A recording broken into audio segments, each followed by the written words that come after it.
আসসালামু আলাইকুম। এইটা হচ্ছে ZTE Blade A55। রিসেন্টলি ফোনটিকে আমাদের দেশের মার্কেটে লঞ্চ করা হয়েছে, যার অফিসিয়াল প্রাইস 4128 9999 টাকা।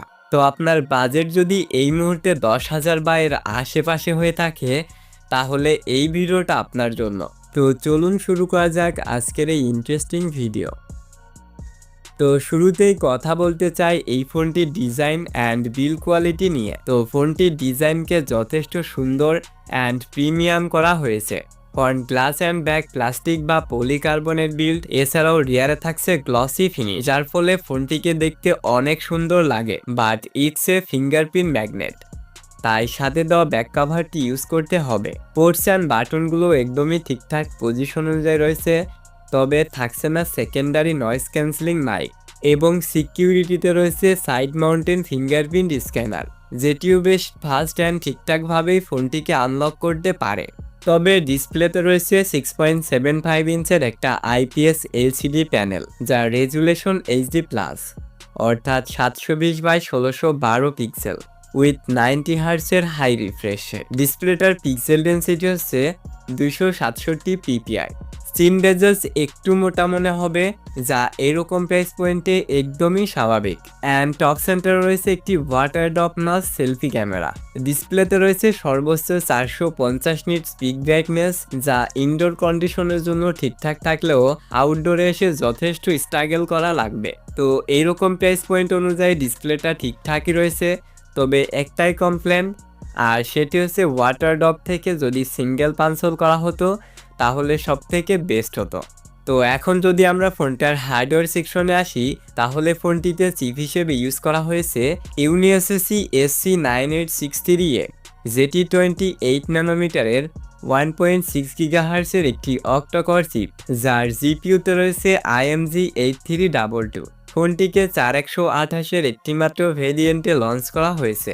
LPDDR4X and eMMC 5.1 storage type. ফোনটিতে থাকবে out of the box Android 14 and ইউআইতে রয়েছে My1 14।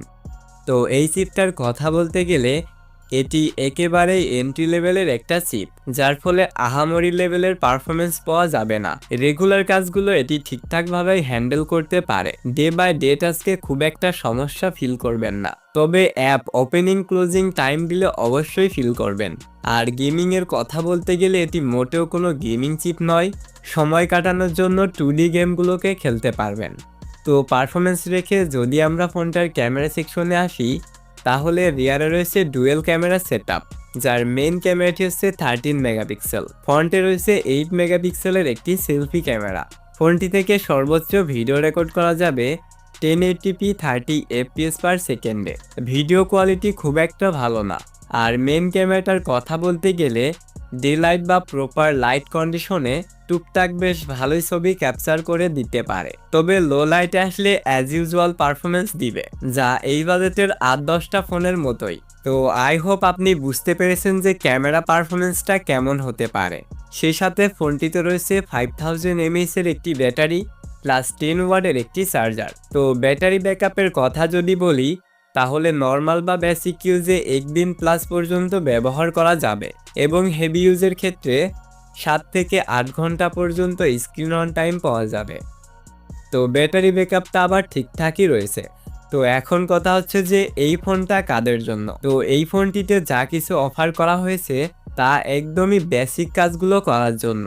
তো আপনি যদি এরকম প্রাইস পয়েন্টে শুধুমাত্র রেগুলার কাজগুলো করার জন্য একটি ডিভাইস নিতে চান, তাহলে ZTE Blade A55 কে দেখতে পারেন। তো এটি ছিল আজকের ভিডিও।